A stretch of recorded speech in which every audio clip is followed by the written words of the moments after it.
Fier de vous reçoit aujourd'hui Joël Calleux, l'inventeur persévérant.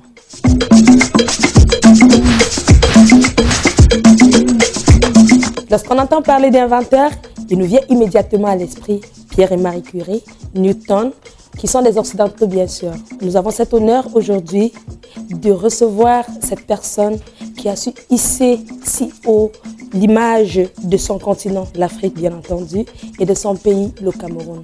Je ne saurais commencer sans lui tirer ma balèze révérence. L'inventeur persévérant, Joël Calleux, a accepté de partager avec nous son aventure. Ne bougez pas.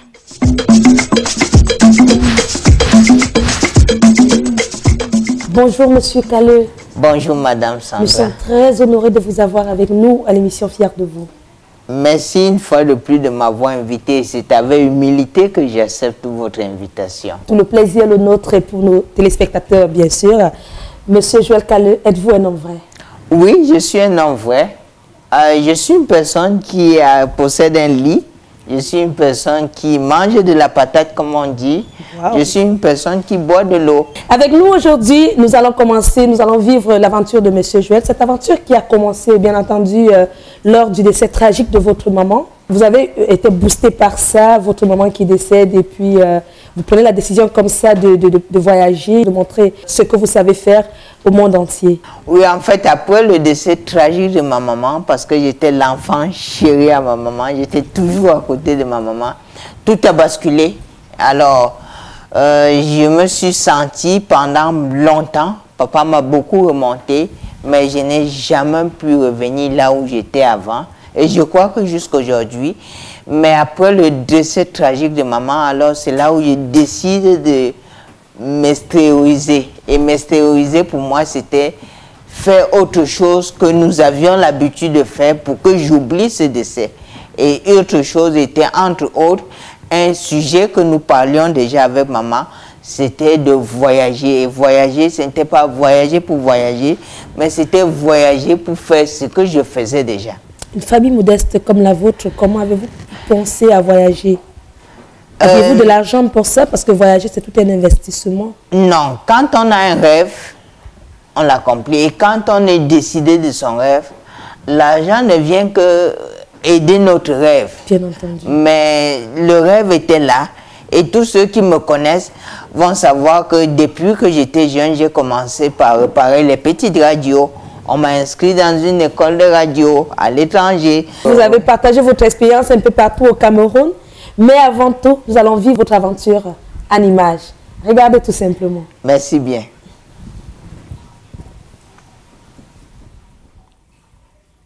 Pour se développer, le monde a toujours eu besoin de personnes comme lui pour transformer la nature et mettre la science au service de l'humanité. Lorsque des noms d'inventeurs célèbres tels Newton, Pasteur, trottent dans nos têtes, celui de Joël Calleux n'est jamais très loin pour ceux qui l'ont déjà rencontré ou qui le découvrent aujourd'hui. À peine avoir regardé quelques besoins 2 fois dans la rue, 2 fois dans les toilettes, n'importe où, je regarde un besoin et puis je vois que le besoin il est réel. Allez, directement j'engage la chose. De parents aimants et protecteurs, Joël est né au Cameroun en période pluvieuse. Il héritera ainsi d'une averse d'idées qu'il couvrira le plus longtemps possible, les laissant transpirer à travers les résultats plus qu'édifiants de ses études, aussi bien au primaire qu'au secondaire, dans ses programmes d'électronique et d'électromécanique. La nature ayant toujours été capricieuse avec sa santé, il n'aura de cesse de prendre sa revanche en décrochant successivement des diplômes à sa portée. Il est entre autres titulaire d'un brevet d'études supérieures en électromécanique et j'en passe. Étudiant assidu, poli, appliqué, travailleur et persévérant, il sera très vite détecté par des organismes internationaux tels le PNUD, l'UNICEF, qui le contacteront pour divers projets. Après un temps d'études en Europe, il reviendra en Afrique, au Mali, où il recevra son premier prix OMPI en 2002 pour sa couveuse à biomasse. Toujours guidé par son sens inouï de l'observation et de l'analyse, il n'aura de cesse de traquer des solutions écolo aux besoins environnementaux. Sa réputation à double tranchant d'inventeur écologiste lui vaudra un départ quasi immédiat vers des horizons nord-américains au Canada. Les tempéraments calmes, intuitifs, perspicace et créatif du jeune surdoué s'adapteront facilement à son nouveau milieu et très rapidement, de Montréal à Hamilton via Toronto, grâce à quelques soutiens, Messieurs Calleux gratifiera le monde de plusieurs autres inventions encore plus pratiques et surtout écologiques. Il consacrera toute son énergie et son temps à sa passion créative, construisant des prototypes à toute heure et les empilant les unes près des autres sans cesse dans son laboratoire à lui. Joël Calleux usera de son franc-parler stratégique et de son génie pour s'entourer d'une équipe fiable, dévouée et compétente autour de son entreprise Cajotech. Celle-ci détient plus de 80 inventions à son actif, ce qui lui vaut d'être choisi parmi les tout premiers immigrants entrepreneurs à bénéficier d'un nouveau programme de mentoring offert par le Canada. Son leadership ne souffrant d'aucune contestation, très apprécié et admiré par son entourage, ce jeune inventeur est de ceux qui révolutionnent le monde aujourd'hui grâce aux inventions écologiques indispensables à la conservation de la nature. Malgré son emploi de temps chargé, l'éminent entrepreneur, Mr. Green, le formateur Joël Calleux, l'inventeur, a choisi l'émission Fier de vous pour nous parler de sa vie. Waouh! Merci beaucoup. C'est nous qui vous remercions. Merci pour toutes ces inventions. Dites-nous, combien de temps ça vous prend? Ça prend jour et nuit la réflexion. Ça prend jour et nuit le temps. Ça prend... C'est toute une vie. C'est une passion. C'est un art de vivre. Êtes-vous un génie? Disons, le don vient de Dieu. Parce que c'est lui qui nous a tous créés. J'y crois fermement, même si ça ne me plaît pas beaucoup. Mais disons que l'observation est la résultante de ce qu'on peut faire dans la vie. Quand on observe bien, on peut trouver des failles. Et quand on trouve des failles, on peut les remédier. Ce que je dis, c'est que, et ça je l'ai toujours dit à tous ceux qui m'ont entouré, quand on se lève chaque jour et qu'on a un rêve, il faut travailler pour le rêve. Bon, travailler pour le rêve n'est pas que le rêve va se mettre ensemble, mais il faut penser, il faut oser et il faut arriver. Et on arrive toujours. Le Yes Weekend. Yes. Avez-vous souvent peur? S'il faut avoir peur, non. Vous n'avez jamais eu peur? Pouvez-vous nous dire que vous n'avez jamais eu peur? Non, mais on a toujours peur d'oser en tant qu'homme. Oui. Mais c'est ça qui s'appelle en fait le leadership. C'est-à-dire, derrière la peur, on convainc la peur et on avance.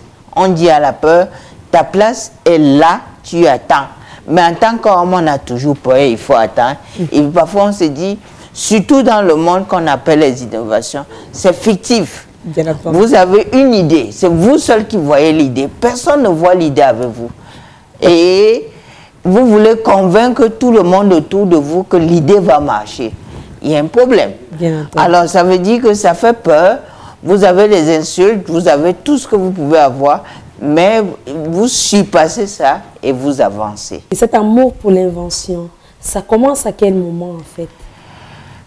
Bon, l'amour pour l'invention, pour les innovations commence avec le jeune âge. Et vous allez remarquer un enfant, dans les enfants, vous allez voir, si vous avez des enfants, vous allez voir un enfant qui va essayer de se construire des maisons dans le sable, si on est en Afrique, si on est dans la neige. Oui. Okay. Si on est ici, vous allez voir la neige, il va commencer à se faire une vraie maison, il va vouloir habiter. Le parent va dire non. C'est-à-dire, oui, c'est inné, mais aussi ça se bâtit. Et c'est ce qui s'est passé avec vous? Oui. Vous avez fait le lycée d'Oyac? Oui. Et vous avez fait le... Oui, c'est ce qui s'est passé avec moi parce que papa est d'origine ou bien papa est mécanicien. Ok. Donc papa nous a amenés depuis le jeune âge, le très jeune âge, le samedi, il fallait aller dans le shop de papa. Ok. Et dans le shop, il fallait, papa te donner une chose à faire. Tous les vélos qui arrivent, c'est toi qui vas aller pomper l'air Et c'est toi qui vas prendre 25 francs, parce que dans les années 80, ça coûtait 25 francs CFA, qui est moins de 2 ou 3 sous aujourd'hui. Mais c'est toi qui vas faire ça. Et une autre semaine, il te dit, bon, c'est toi qui vas nettoyer les bougies. Arrange-toi, c'est que tous les bougies, tu les trouves dans les motos qui arrivent et il faut que tu les nettoies. Tu remets la bougie et comme ça, moi, je vais venir avec ma force, je vais démarrer cette bougie-là. Donc, avec ça, c'est vrai que vous allez me dire, pourquoi donc tous tes frères n'ont pas fait comme toi? C'est ce que je devais dire. Mais disons qu'avec ça, ça n'a poussé, ça a permis de pousser un génie ou un talent qui a commencé, qui était déjà là. Et puis, ça continue ainsi. Et puis, avec le temps, il y a eu beaucoup de choses telles que maman entreprenante, comment faire un peu du commerce derrière ça. Bon, et puis, changer aussi beaucoup de métiers parce qu'entrepreneur, quand ça marche pas à gauche, tu vas à droite. Et on apprend dans toutes ces erreurs-là et dans toutes ces choses. Ok, mais là, nous avons remarqué que vous avez eu un secondaire général. C'est après votre baccalauréat que vous prenez la décision comme ça de vous orienter dans le domaine de l'électronique. L'histoire est très longue. Mais pour le faire court, c'est que quand j'ai fini la 6e, je me suis perdu en 5e. Jusqu'à aujourd'hui, je le regrette. En 5e, je me suis perdu en mathématiques. Mais de la CIL, s'il faut l'appeler, jusqu'au CM2, premier de sa classe, pas de problème. 6e, j'arrive, je me perds en mathématiques parce que ça commence à être les A commutatifs, A associatifs. J'ai dit, là, il y a un problème. On dit que c'est quoi le problème? J'ai dit, bon, le problème, c'est que moi, je ne comprends rien dans A associatif. Moi, je suis bien 1 plus 1 égale 2. Ça, je comprends très bien. Mais... Et donc, c'est comme ça que le secondaire va donc être un peu difficile pour moi. Et puis, généralement, ce qui est dans nos pays, c'est que quand l'enfant n'a pas réussi dans les matières généraux, on l'envoie dans les matières techniques. Donc, finalement, il fallait retourner dans les matières techniques parce que ce n'est pas un enfant du lycée. C'était un enfant plutôt d'un CETIC ou bien d'un lycée technique. Donc, ok, lycée technique, seconde, première, terminale. Et bon, la petite histoire, c'est que depuis là, les défaites ont commencé. Il y a eu beaucoup de défaites, ce n'est pas la peine de les rénumérer tous, mais je me rappelle que par 2 ou 3 fois, après avoir payé les frais d'examen, je n'avais pas de nom sur la liste. Par 2 ou 3 fois, les parents n'ont rien compris. 2 fois passées, on ne trouve pas le nom, on apprend, mais on ne voit pas les feuilles. Donc, c'est tout ça, c'est tous ces échecs-là qui tranquillement ont bâti ma route à ce que je suis devenu. Il faut aussi souligner que vous avez été de temps en temps malade durant votre enfance. Waouh! Si vous connaissez l'histoire, c'est bon.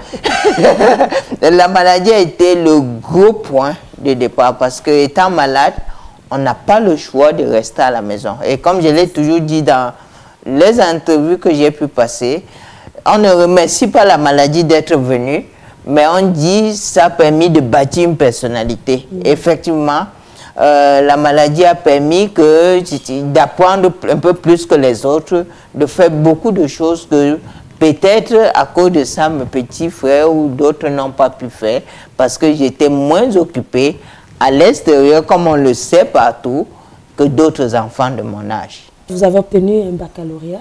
Alors, tranquillement, donc, je veux faire le secondaire, je veux finir. Et quand je veux finir, ça coïncide pratiquement avec la période du décès de ma mère. Je ne sors pas encore, je reste, je continue toujours mes formations. Et il faut avouer que depuis la jeunesse, j'avais fait déjà beaucoup de formations parce que je me rappelle, dans les années 80, j'avais déjà commencé des formations avec Erelec en France et beaucoup d'autres écoles par correspondance. Donc, c'était vraiment là. Je crois que c'était là depuis. L'appel était là. Oui, l'appel était là.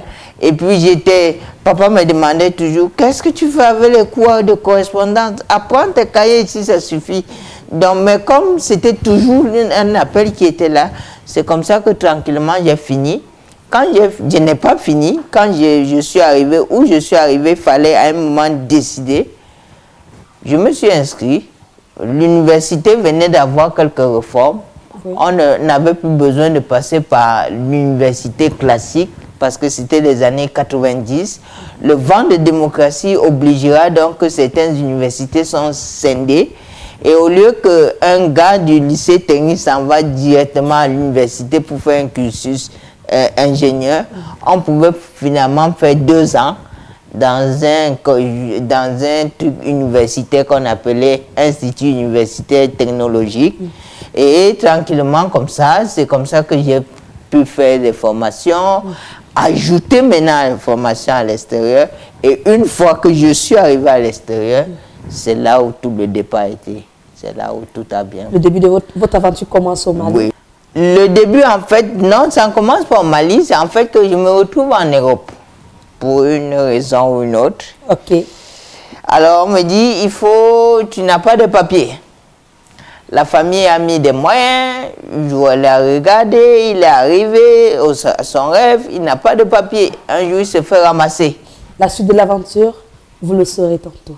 Mais avant ça, Joël, nous avons rencontré une personne qui vous connaît, qui aimerait souligner ses sentiments vis-à-vis de vous. Et on va tous découvrir, parce que c'est un partage que vous n'avez pas abordé avec nous tout à l'heure, et que le public aura l'occasion de découvrir en image. Regardez avec moi.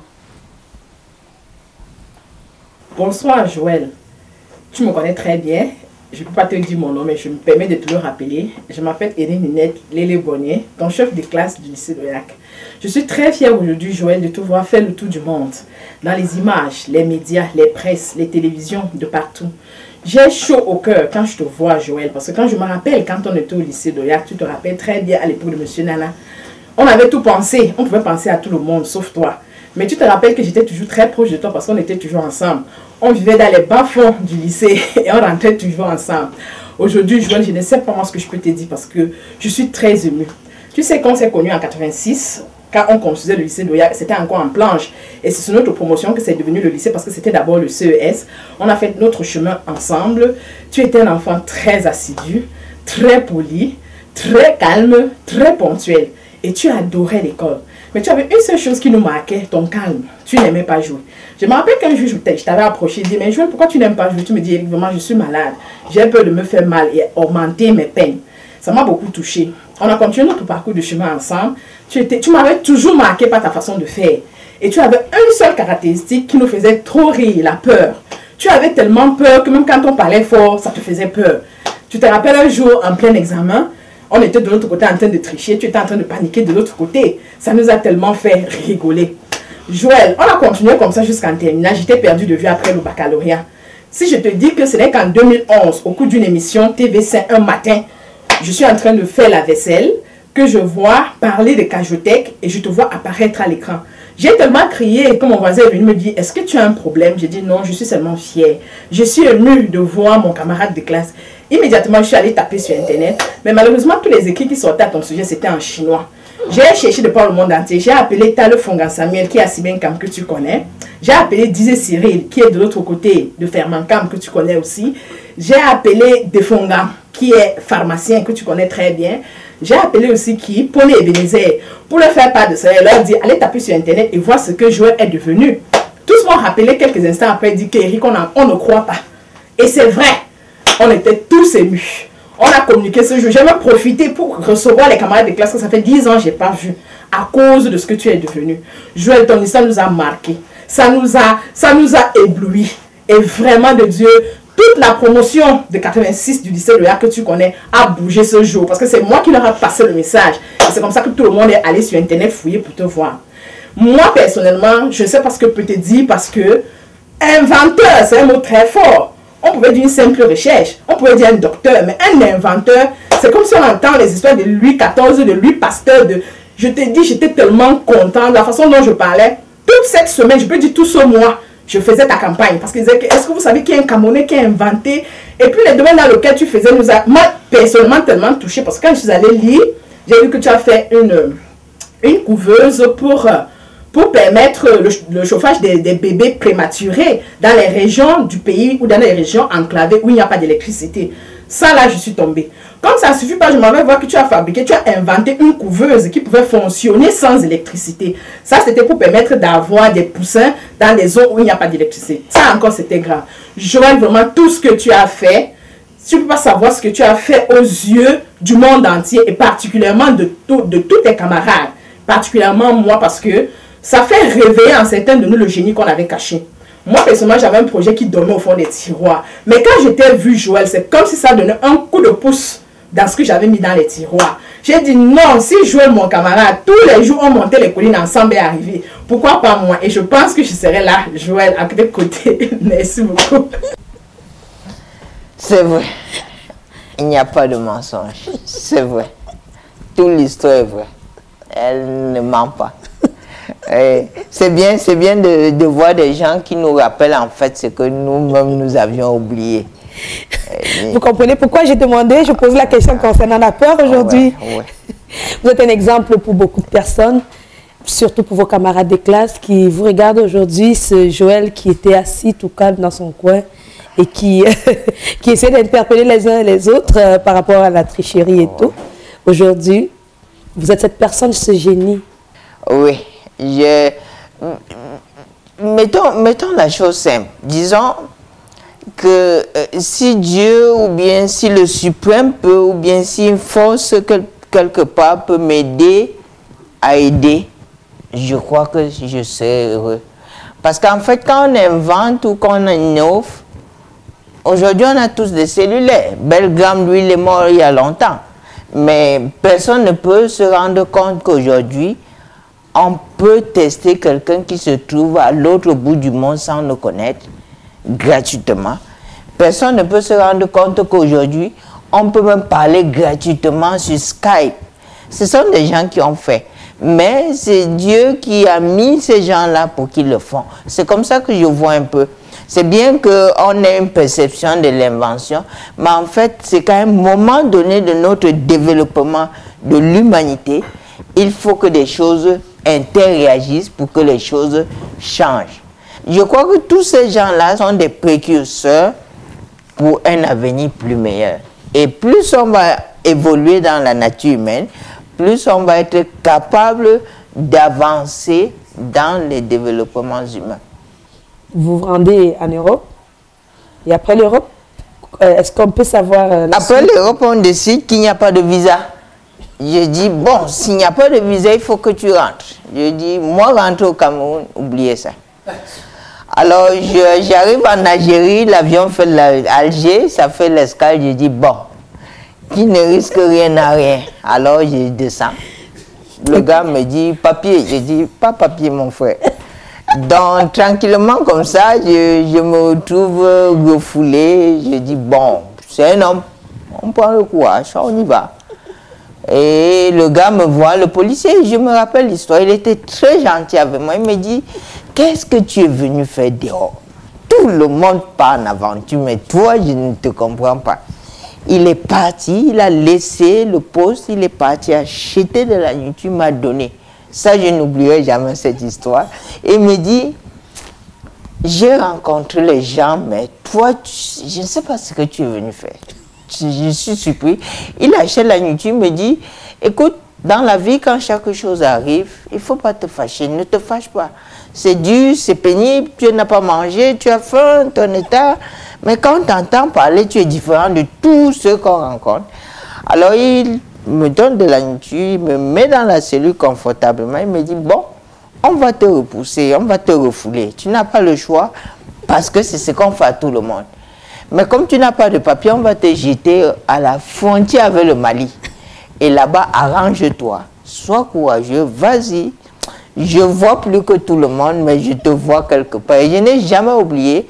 Effectivement, il voit plus que tout le monde, mais il te voit quelque part. Oui, il me dit, je te vois quelque part. Et c'était un policier algérien très intellectuel aussi. Il me dit, j'étais enfant, j'ai eu des problèmes, je suis revenu, je suis policier, mais je te vois. Alors finalement, tranquillement, on avance, et j'arrive au Mali, bon, c'est le désert.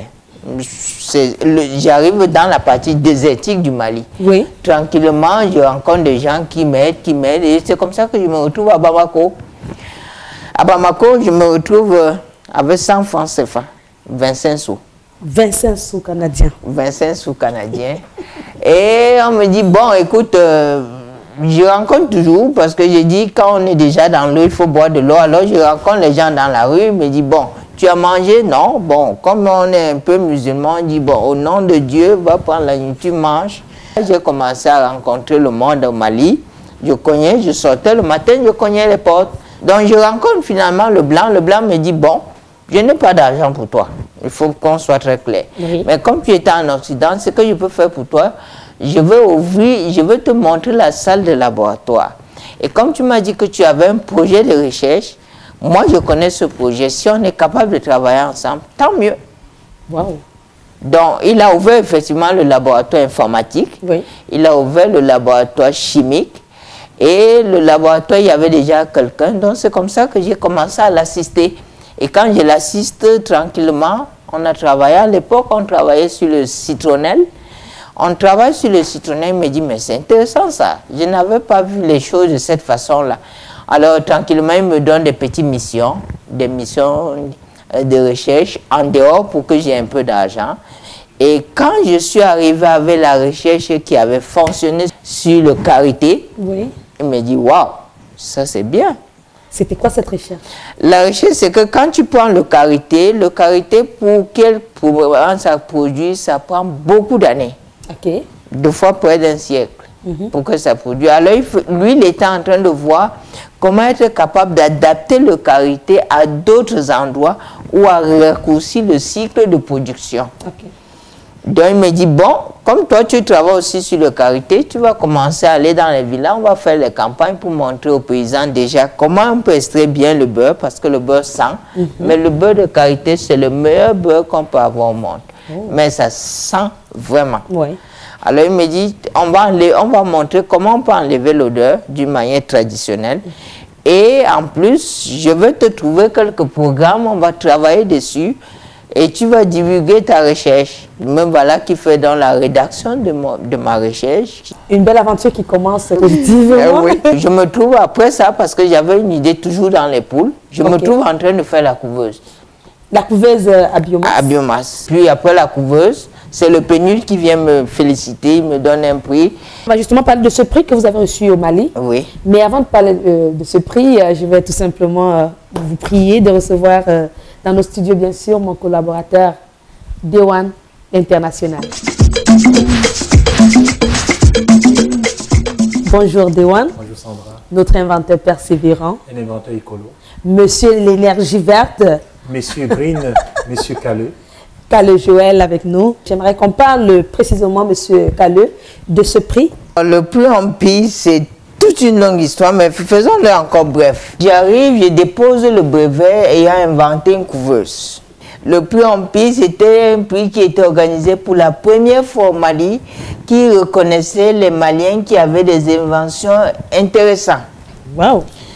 Je me là, c'est en retrouve, quelle année? ça, c'est dans les années 2002, oui, 2001-2002. Je dépose le brevet, le prix devient un prix Ampy. Et finalement, quand ça devient un prix Ampy, on me demande, est-ce que tu es malien ou camerounais? Je dis, je suis camerounais. Et on me dit, bon, écoute, tu es parmi la sélection, mais le ministre dit que c'est pas possible que tu vas à Genève parce que tu n'es pas malien. La femme dit non. Moi, je sais que la convention de l'OAPI dit que tous les pays de l'Afrique subsaharienne, y compris francophones, qui est le Mali et le Cameroun, c'est le même brevet. Ils refusent. Pour finir, je suis passée. Donc, finalement, c'est comme ça que je reçois le prix. Et le prix a été vraiment l'élément déclencheur que j'ai su que j'étais capable de faire quelque chose de différent que les autres. C'est lors d'une rencontre maintenant que l'occasion m'est donnée pour arriver au Canada. Après ce prix-là, justement. Et c'est de là que vous vous retrouvez au Canada. Que je me retrouve. Tout seul ou avec votre partenaire? Tout seul, parce qu'il fallait partir. Et là, c'est en 2000. Et là, c'est en 2003. En 2003. On se retrouve au Canada tout seul. Il faut vraiment partir du Mali. Donc en partant, vous avez votre prix en poche, vous avez des ambitions, vous voyez déjà très loin. Et avec la bénédiction de votre partenaire, vous en allez pour le Canada. On arrive dans Montréal. Et dès qu'on est arrivé à l'aéroport, la première chose, c'était innovation. Qu'est-ce qu'on fait? Il faut créer.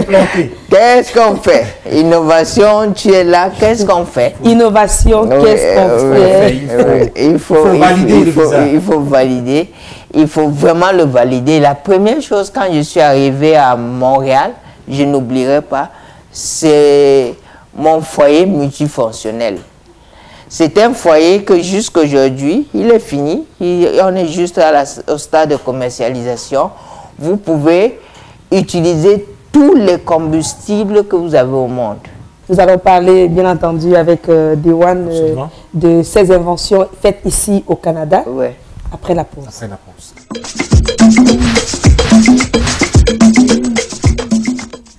Retour sur ce plateau de Fiers de vous avec l'inventeur écolo Joël Calleux, bien sûr avec Sandra, et actuellement nous parlons d'invention écologique.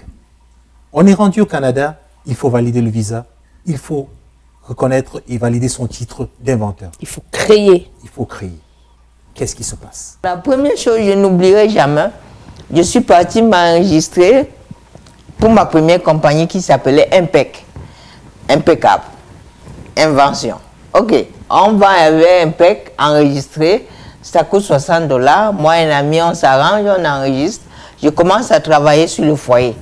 Je travaille sur le foyer, je prends les connaissances un peu partout. Je suis capable, en 2 ans, je me vois en train de compiler un foyer qui peut utiliser le fireplace en anglais, qui peut utiliser une plaque chauffante, qui peut utiliser un foyer, un micro-ondes, sur la même chose, qui peut utiliser l'électricité, le bois, le charbon, le pétrole, le gaz, tout sur la même chose. J'ai dit, très bien, c'est arrivé.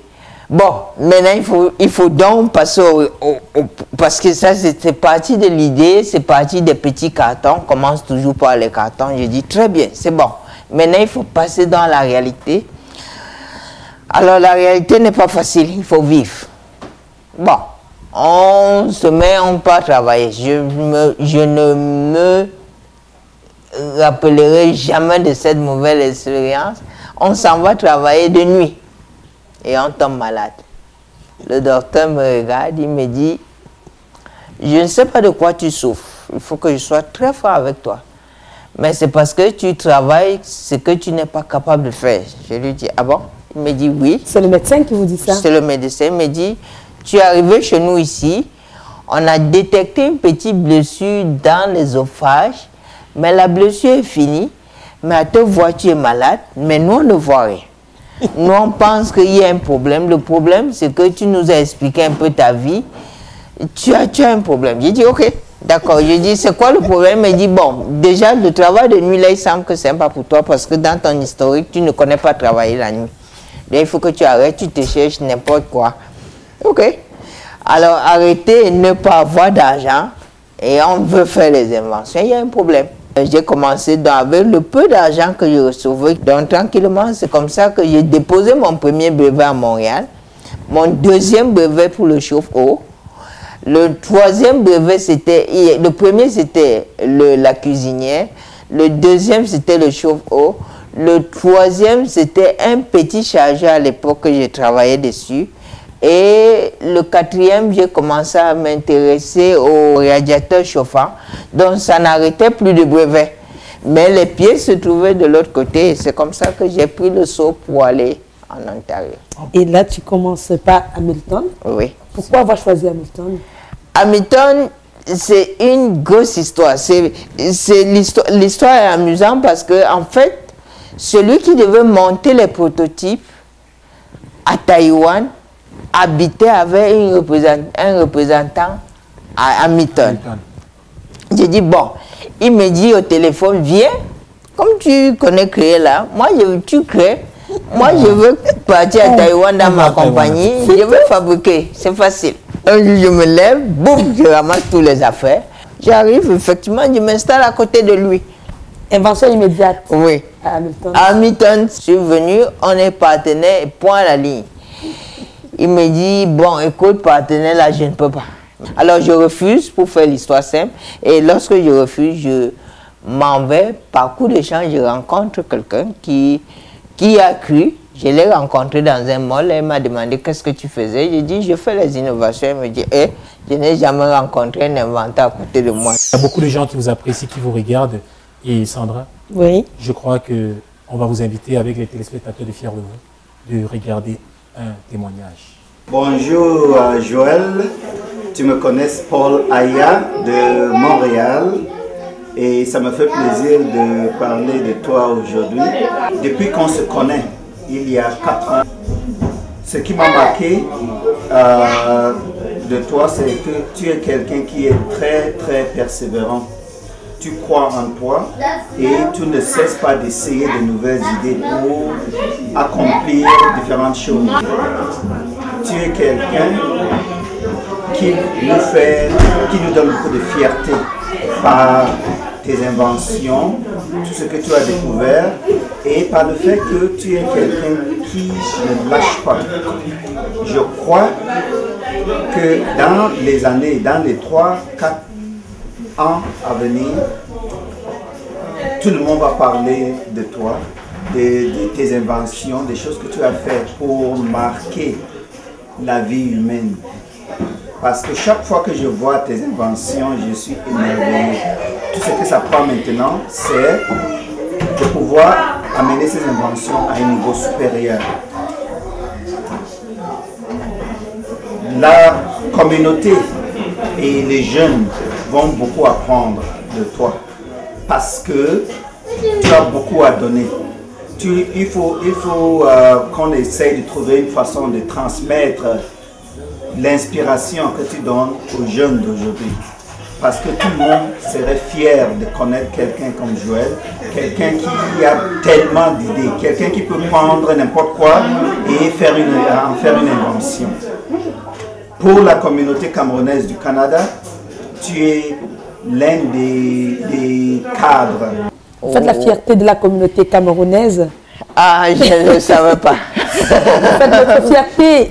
À l'équipe de Fiers de vous. On est fiers de vous. On est fiers de vous. Je suis surpris.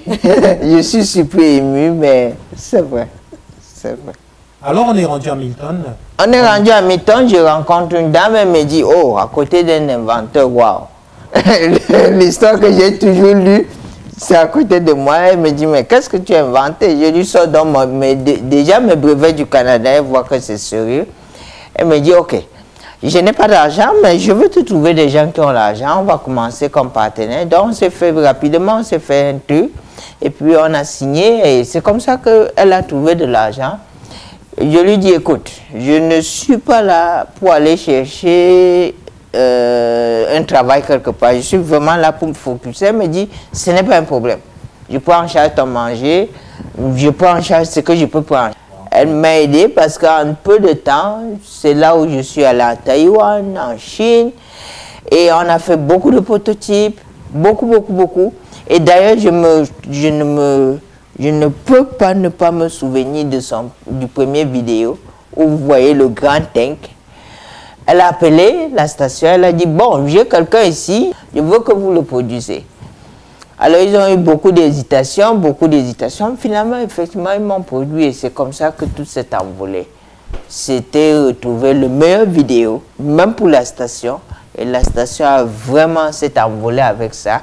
Les gens maintenant se disaient, dans notre communauté à Hamilton, les inventeurs qu'on a toujours appris là, on a un ici.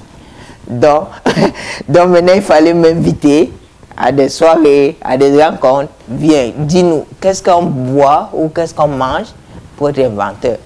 Donc, avec toute cette histoire, je crois qu'on aimerait bien savoir, pour un inventeur, c'est vraiment quoi la difficulté? C'est le capital. Le capital peut être financier, mais le capital peut être aussi humain. Quand on parle du capital financier, parce que la recherche et développement, dans la norme, une recherche prend 7 ans. Donc, si vous venez, vous me dites demain, j'ai trouvé une nouvelle bague, la question que je vais vous poser, votre bague, combien de temps vous travaillez? Ça fait 7 ans. Temps plein, pas temps partiel. Ça, c'est la norme internationale. Donc, le minimum, c'est 7 ans. La deuxième chose, c'est que si vous voulez refaire votre bague qui n'a pas de complications, le minimum, c'est 50 000 $. On parle là du dessin. Et vous avez juste dessiné une bague qui est une simple bague. Vous l'avez envoyée à la machine. Du dessin jusqu'à la machine, jusqu'à ce que vous ayez un à main, on parle de 50 000 $ dans les normes. Donc maintenant, c'est là où entre le capital humain. Parce que si vous avez quelqu'un qui est capable de dessiner sur des logiciels, parce que tout fonctionne avec des logiciels. À part ça, un logiciel de dessin coûte 35 000 $. SolidWorks, je vous donne le nom, allez-y fouiller. Il y a plein qu'il faut valider, parce que les logiciels aujourd'hui font même la simulation. Après le logiciel, il faut maintenant trouver quelqu'un qui va fabriquer. Et comme il fabrique un qui est manuel, ça prend encore un autre spécialiste. Maintenant, il faut casser parce qu'il y avait eu des erreurs. Il faut encore reprendre. Et si vous connaissez Dyson, il a fait ça 5269 fois. Dyson que vous voyez aujourd'hui, l'aspirateur de la maison, il a fait ça 5269 fois. En fait, c'est ça l'innovation. C'est là où est rendu le gros problème dans l'innovation. Et justement, le problème avec vous, c'est un message comme ça que vous allez profiter dans cette émission pour lancer tous ceux qui vous regardent. Vous me donnez vraiment l'opportunité de dire, oui, j'ai dit merci au Canada, j'ai dit merci au Cameroun, j'ai dit merci au Mali, j'ai dit merci, mais j'ai dit une chose, on ne peut pas laisser un certain capital humain s'en aller. Le Canada aujourd'hui investit 3 milliards dans le R&D. Alors je ne comprends pas comment des gens comme nous ne sont pas capables d'avoir 200 000, non pas pour vendre, et non pas pour développer, mais pour vendre ce que nous avons déjà. Ça, c'est un premier point. Et un deuxième point, je crois que en tant que de naissance camerounais, le Cameroun aurait dû s'occuper personnellement. Parce que quand je prends la recherche, que la recherche se fasse au Japon ou qu'il se fasse sur une île, c'est le résultat, c'est la souche qui doit être intéressante. Quand vous prenez Steve Jobs, il est arménien, il n'est pas américain, il est arménien. Mais ça a pris des gens dans sa communauté qui l'ont soutenu. Bien entendu. Et une fois, on ne parle pas de R&D parce que vous auriez peur que l'argent s'en va dans l'eau. On parle ici des produits déjà développés, des prototypes qu'il faut juste vendre. Donc, le Canada, le Cameroun, je pense que c'est bien qu'on aille à TV5, comme disait la dame. Mais si on va à TV5 et qu'on apprend que l'inventeur traîne dans les rues, l'innovation est mise dans les poubelles, à quoi ça a servi? Ça ne va servir à rien. Ça ne va servir vraiment pas. Donc, l'occasion est maintenant donnée que chacun se réveille. Moi, je veux mourir. Je n'ai pas un problème avec ça. Mais je veux bien voir que ce qui a été innové ou inventé soit capable d'être sur le marché, que ce soit camerounais, canadien, africain, blanc, noir, rouge. Moi, c'est de trouver ça sur le marché. Et je crois que je lance un appel franc qu'il est temps qu'on fasse quelque chose. C'est la communauté qui élève un enfant, c'est la communauté qui grandit une entreprise, c'est la communauté qui forme un homme. Donc, c'est la communauté qui forme une invention. Parce que si ça commence à se vendre, si vous avez acheté une pièce, ça fait 2 pièces, ça fait un certain bénéfice, ça donne le courage moral de réfléchir. En ce moment où je vous parle, il y a presque une 50aine des idées qui sont bien griffonnées, bien dessinées, qui sont là. Mais ça ne me donne pas le courage quand je sais que je suis raboué ou bien que tout le monde reste et attend le miracle. Je crois que les téléspectateurs de Fiers de vous, tous autant qu'ils sont, ont compris votre cri de cœur et il est lancé. C'est comme une barque à la mer. On attend très rapidement le retour. Vous qui nous regardez, vous qui nous écoutez, Nous avons notre inventeur écolo. Si vous pensez à la nature, répondez à cet appel de cœur. Une idée qui me vient, Monsieur Caleux, avec ta permission bien sûr. Pourquoi avoir choisi l'écologie?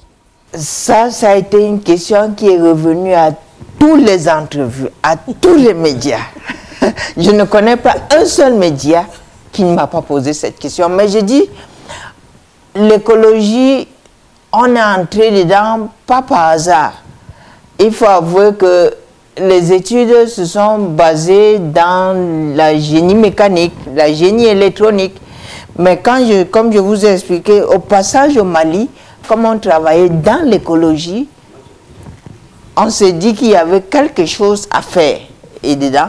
Alors maintenant, il a fallu donc transformer ce capital en le mettant dans l'écologie. Et en fait, c'est après cela que j'ai compris que même un télémécanicien ou bien un électronicien pouvait travailler dans l'écologie. Mais au départ, c'était vraiment de l'électronique simple.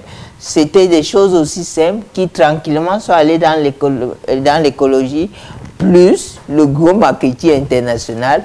Attention à notre planète. Ah, ça, on est passé à l'ère d'hiver. Nous aimerons comme ça vous convier à regarder. Et un dernier message qu'on a pour vous, il faut encourager, il faut aussi pousser les limites de tout un chacun et à une manière spéciale de peut-être pousser vos limites. Nous vous invitons à regarder les limites. Oui, Joël, si j'ai un défi à te lancer, c'est déjà te dire que je remercie déjà Afrique-Canada TV d'avoir pu te dénicher de là où tu te trouves à Toronto. Si j'ai vraiment un grand message à te lancer, c'est de te demander de t'impliquer dans la communauté africaine. Parce que vraiment, on a besoin de toi, on a besoin de te connaître parce que ton exemple, c'est un modèle. Et ce que tu fais pourra stimuler, motiver, voire booster la plupart de nos compatriotes qui sont ici et qui ont des projets qui veulent vraiment mettre en œuvre. C'est pour cette raison donc que je voudrais que tu t'impliques dans la communauté pour te faire mieux connaître. Oui, on ne veut pas profiter tout seul. On veut profiter avec et aider les autres à profiter. Parce que comme je dis toujours, de l'expérience du Mali où je rencontre quelqu'un qui me met dans un laboratoire, de l'expérience de la France, ce sont toujours des gens qui nous ont aidés. Et d'ailleurs, c'est ça qu'on est en train de faire avec l'Université de Toronto. Maintenant, je dois faire le mentorship pour les nouveaux PhD et ingénieurs qui viennent de graduer. Leur dire, ce n'est plus l'école ici. Ici, c'est la vraie vie. Alors, tu prends le projet au crash ou à l'étape 0, tu l'amènes comme ça en faisant directement. Et d'ailleurs, ça, c'est peut-être que je devrais m'investir encore dans les jours prochains vers la communauté. Mais vraiment, c'est ce qu'on est en train de faire avec l'Université de Toronto, l'Université de McMaster. Être capable de prendre le projet, l'amener au stade supérieur en laissant tout ce qui n'est pas nécessaire. Trop de papier, on n'a pas besoin de ça. Trop de choses. Voilà le projet, voilà comment le prototype, voilà comment le marketing et voilà comment on le vend. Parce que la compétition est devenue féroce. Même le Chinois aujourd'hui dessine. Et il faut dessiner, il faut vendre, il faut que ton produit soit bien. Il faut être capable de ne pas être copié. Et pour ne pas être copié, version 1, tu es déjà version 3 quand la version 1 est au marché. Version 3 au marché, tu as la version 6. Et les méthodes classiques de recherche, les méthodes classiques d'ingénierie, c'est terminé. C'est vraiment des méthodes très spécifiques, aller droit au but, avec bien sûr la connaissance et le mentorship de ceux qui sont dans ce monde-là.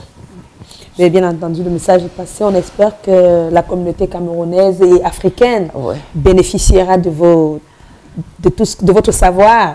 Nous l'espérons vraiment. Je suis convaincu aussi. Surtout ce programme de mentor que d'ailleurs vous avez été le seul à bénéficier, l'un des Africains, des inventeurs, des créateurs à bénéficier de ce programme ici, offert par le gouvernement canadien. Je crois que vraiment il y a du travail à faire de mon côté, mais aussi de la communauté. Parce que le problème, il faut qu'on ne le cache pas, pour acquérir des connaissances ou bien pour avoir un mentorship, ou bien pour bénéficier, il y a un sacrifice à faire. Le sacrifice n'est pas de venir me dire que tu es ingénieur. Le sacrifice est, je veux prendre ces connaissances, que je sois payé ou pas, je veux faire comme lui parce que c'est ce que j'ai fait. Quand j'ai rencontré le blanc, je n'avais pas de salaire. Mais il me donnait tout un laboratoire et il s'en foutait où je dormais. Et qu'est-ce que je mangeais? Mais on a travaillé 2 ans sans qu'il ne sache que je ne suis pas payé. C'est la 3e année qu'il a fait quelque chose. Donc, il ne faut pas toujours qu'on vienne avec parce que c'est notre frère ou bien parce que c'est notre fils ou bien parce que c'est quelqu'un qui va nous donner un gros salaire, nous aurons la voiture, nous aurons la maison. Non.